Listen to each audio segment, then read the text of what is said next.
Euzu billahi mineşşeytanirracim. Bismillahirrahmanirrahim. Elhamdülillah ve salatu ve selamu ala Resulillah. Değerli arkadaşlar, Doktor Ziya Tacuddin'in Han'den Sath-ı Mutavassıt adlı eserinden 12. dersimizi yapmak üzere birlikteyiz. Bu kitabımız Fars dilli olmayanlara Farsçayı öğretme kitabıdır. Orta seviye. Biz daha önce birinci seviyesini, giriş seviyesini bitirdik 30 ders halinde. Buna başladık. Bunun 12. dersindeyiz. Kitabımızın sayfa 30. sayfasındayız. Efendim her zaman yaptığı gibi bir parça veriyor. O parçayı tercüme edeceğiz. Ondan sonra parça ile ilgili bize sorular yöneltecek. Hem metni anlayıp anlamadığımızı test etmek için hem de gramer ve kelime bilgimizi artırmak için. Konumuzun başlığı Cevanu Pezişk. Cevanu Pezişk. Cuvan da okunur. Cavan da genç demek. Genç ve doktor. Genç ve doktor. Parçamızın başlığı bu. جوانی 18 ساله شد و زمان خدمت سربازی او فرا رسید. Ne diyor? Cevani bir genç 18 sale şud. 10 yaşına girdi. 10 yaşına geldi ve zaman hizmet serbaziye o ve onun askerlik hizmet zamanı fera resid, ulaştı. Yani geldi, askerlik hizmeti zamanı geldi. Askerlik çağı geldi. Ama o nemikhast به خدمت سربازی برود. Fakat o askerlik hizmetine, yani askerliğe, vatanı göreve gitmek istemiyordu. Efendim o istemiyordu. Ve hizmet serbazi براود, askerlik hizmeti için gitmeyi istemiyordu. برای همین وقتی پزشک او را معاینه می کرد او نمود کرد چشمش خیلی ضعیف است. برای همین işte bu sebeple vakti pezişk o ra muayene mi kert, doktor onu muayene ettiğinde numud şu numarayı yaptı. Yani şu görüntüyü verdi ki numud kert çeşmeş hayli zayıf. Yani gözünün çok zayıf olduğu numarasını yaptı. Görüntüsünü verdi. Sanki gözü çok zayıf gibi bir şey görmüyor. Pezişk be cedvel muayene çeşm işare kert o goft. Pezişk, doktor be cedvel muayene çeşm. Göz muayenesinin o harf listesi var ya. Yani en büyük harfler yukarıda aşağı doğru böyle küçüle geliyor ya. Göz muayenesi olduysanız bilirsiniz. İşte o göz muayene listesini işaret etti. İşaret kert. O goft. Dedi ki lütfen be hattı bala nigah kun. Lütfen yukarıdaki yazıya dikkat et. Lütfen yukarıdaki yazıya dikkat et. Cavan pursit. Hattı balaya çi? Bu defa genç sordu doktora.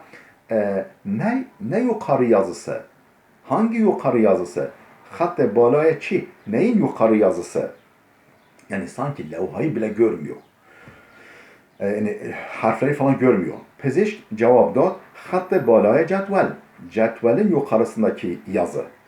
Yani, doktor cevap verdi, dedi ki cetvelin, yani listenin yukarısındaki yazı. Cavan pursit kudam cetvel. Hangi liste? Pezişk goft, doktor dedi ki cetvele ruye divar. Duvarın üzerindeki cetvel. Yani cetvel derken liste. Harf listesi. Cavan goft kudam divar. Hangi duvar? Yani duvarı bile görmüyorum. Yani görüntüsünü veriyor.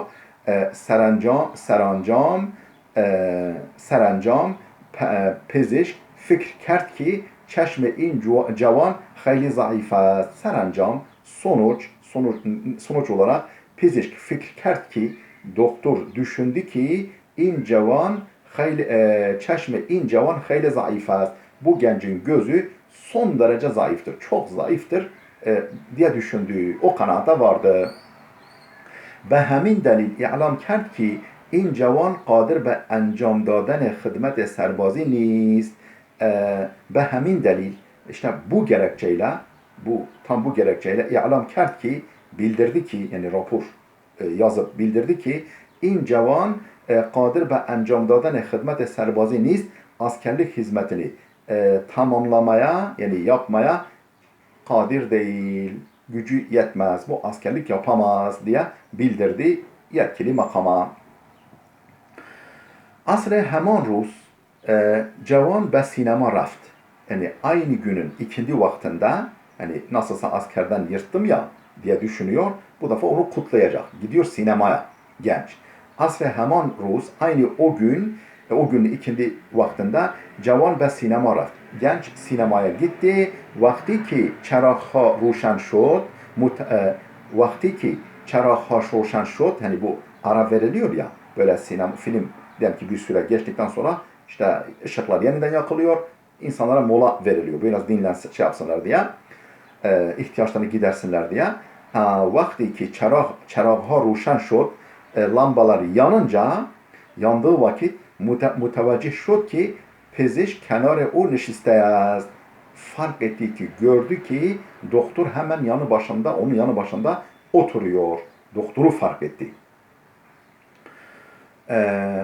Pezişk az didene o taaccüp kert. Hakikaten doktor da onu görmekten hayret etti. Yani bu genç bugün geldi yanıma.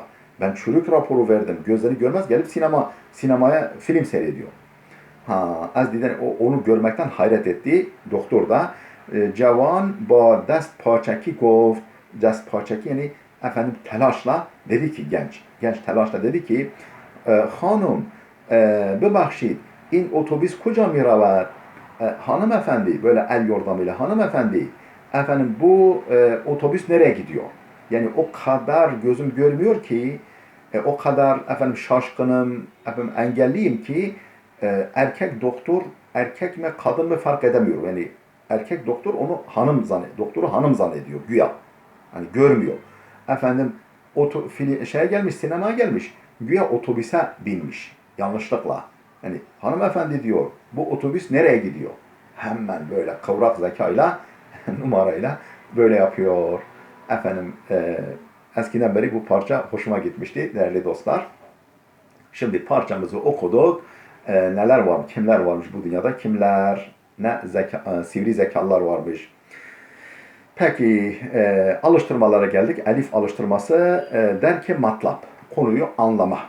Kudam yek az cümlehay zir durust ve kudam yek nadurust است. Aşağıdaki cümlelerden hangisi doğru, hangisi doğru değil, yanlış parçaya göre. Birinci cümlemiz çeşme merde cavan zayıf nebud. Cavan yani genç adamın gözü zayıf değildi. Doğru, zayıf değildi. Yani öyle bir şey yoktu. Numara yapıyor. O zaman da harfini yerleştireceğiz. İkinci cümlemiz merde cavan be serbazi alaka daşt. Efendim genç adam askerliği seviyor. Askerliğe ilgisi var, meyli var. Alakası yok. Yani doğru değil. Askerlikten yırtmak istiyor. O zaman nadurust'un başındaki nun harfini yerleştireceğiz. Üçüncü cümlemiz cedveli ruye divar nebud. Efendim duvarın üzerinde hiçbir cetvel, tablo yoktu. Yanlış vardı. Dördüncü cümlemiz merde cavan az hizmet muaf şud. Efendim genç adam askerlik hizmetinden muaf oldu. Doğru, muaf oldu. Doktor öyle rapor verdi. Beşinci cümlemiz merde cavan ve pezişk yek diger ra der otobüs didend. Genç adamla hekim, doktor birbirlerini otobüste gördüler. Yok, otobüste görmediler. Sinemada gördüler de genç otobüste olduğu numarasını veriyor. O görüntüyü veriyor. O zaman nadurus diyeceğiz. Altıncı cümlemiz merde cavan der yek ruz dubar pezişk ra mulakat kerd.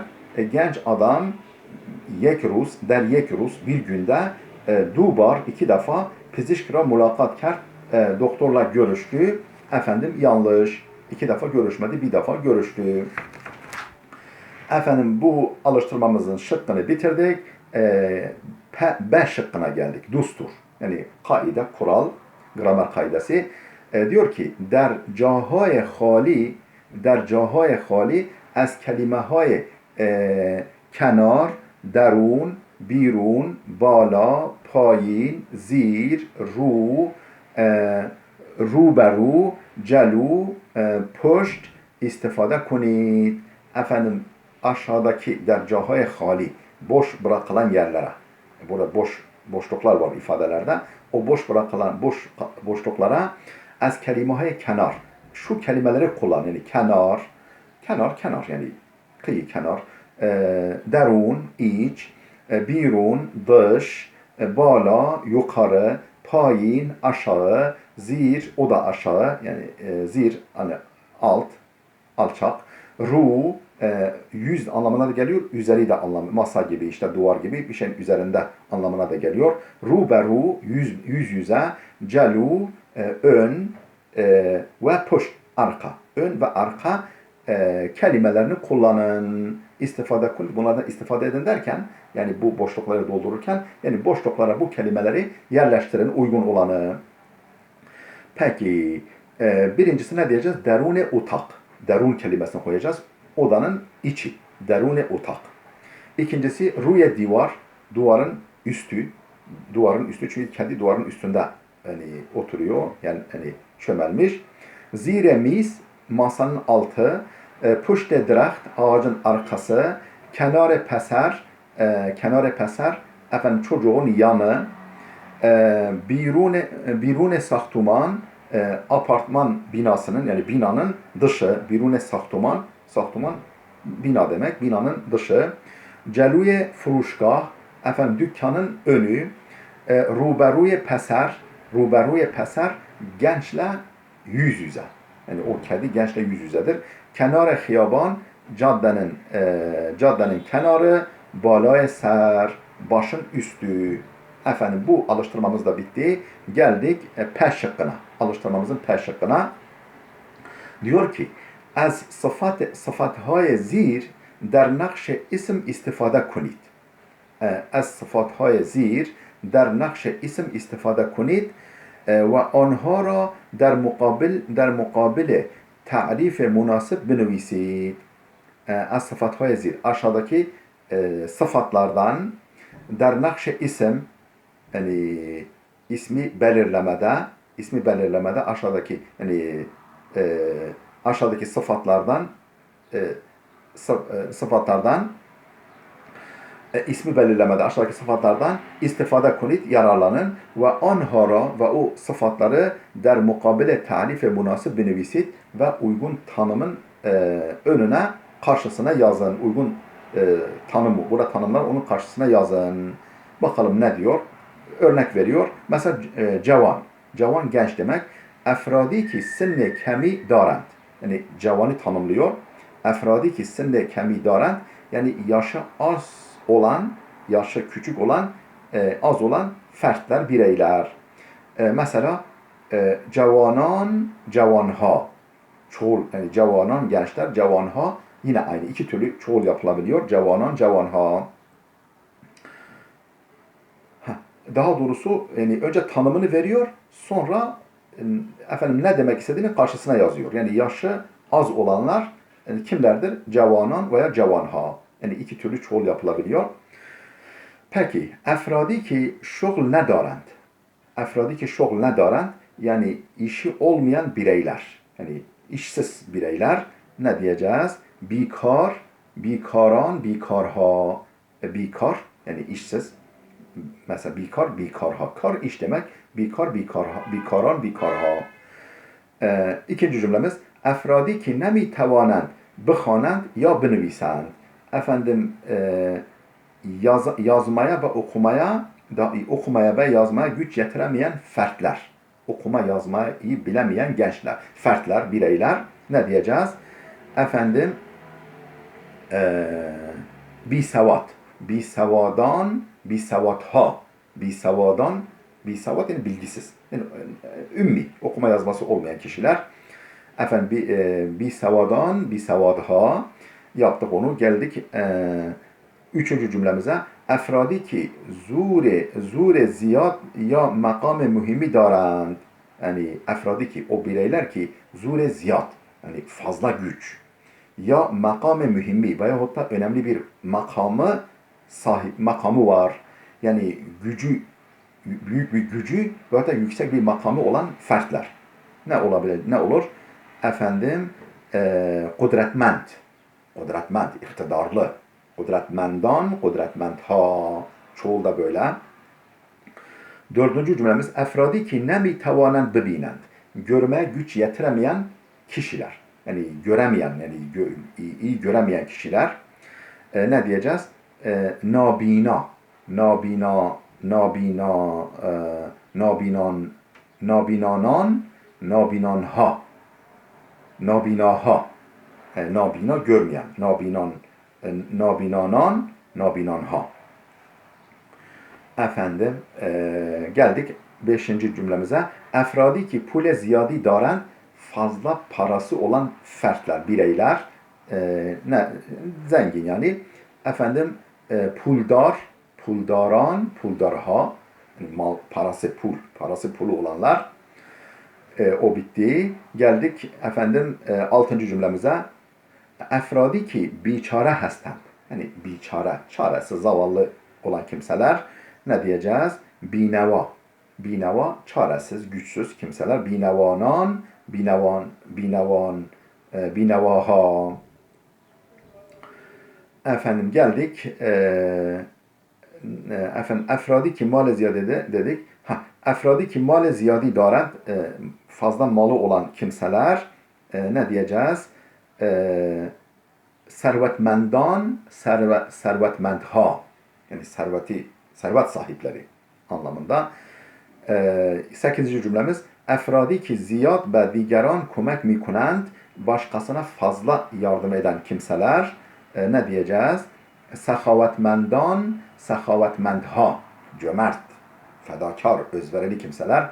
Sehavetmendan, sehavetmendha. Bu dersimiz bitti. Gelecek dersimize kadar Allah'a emanet olun.